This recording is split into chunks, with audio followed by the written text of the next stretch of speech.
Hello everyone, Social Studies Class 3rd Chapter 3, How the Earth Moves.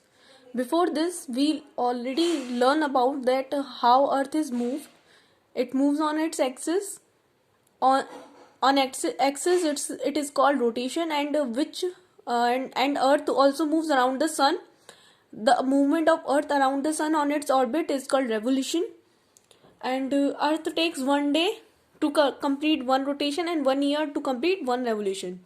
These kinds of things we learned before this video, and we learn about that poles, that is on the North Pole and South Pole.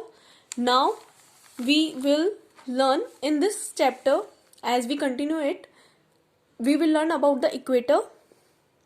So if we draw an imaginary line on the earth, divide into equal halves, we get the northern hemisphere, the upper part, and the southern hemisphere, the lower part. In the earth, if we divide the earth in a single line, that is called equator.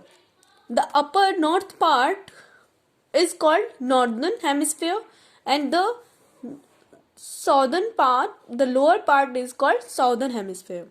So equator divides into two parts. The line that divides the earth horizontally into two equal halves is called the equator. The earth bulges out slightly at the equator.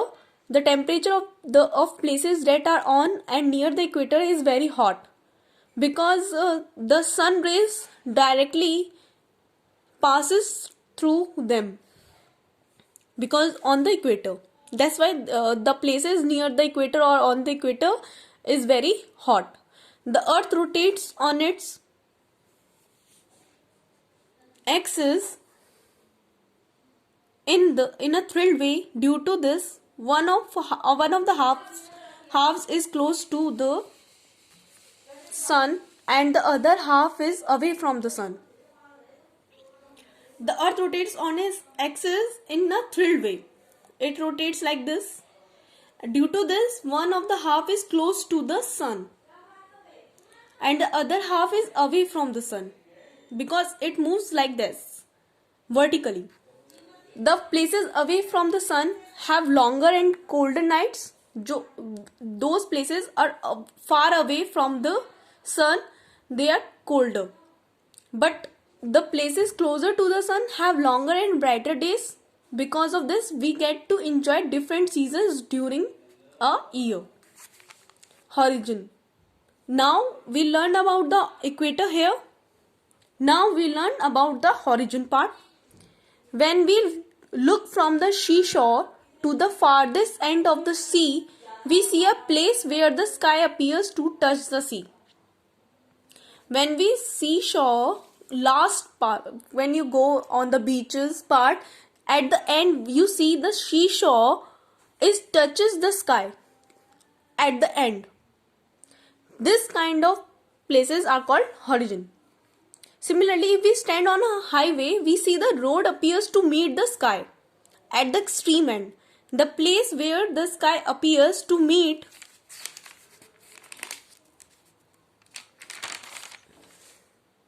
earth is called horizon. When we see an object, air, moving from us towards the horizon, it looks smaller in size and it disappears. When we see if the plane is passing through the horizon, it looks like smaller, smallest, and then disappear. This is because of the round shape of the earth. This is all due to, there is only one reason, that is earth is round. Moving air. Now it is all about the horizon part. Now moving air, the atmosphere also rotates along with the earth. The atmosphere, I told you before that videos, before their lectures, I told you the atmosphere is a blanket of air in which we can breathe easily. We live easily. So the atmosphere rotates also along with the earth. The lowest layer of the atmosphere is called troposphere. The lowest layer of atmosphere is called troposphere, which moves continuously and causes weather. There is only a troposphere in which weather changes. Above this layer, there is a stratosphere. Stratosphere prevents the harmful rays of the sun from reaching the Earth's surface. Stratosphere in which is prevents from the harmful rays which reaching through the troposphere part, and from us it helps to prevent from this harmful rays. So this is all about the earth moves around us. So now some related questions here. How do we get season? What happens when an object moves away from us towards the horizon? How stratosphere important for us? That's all for today. Thank you.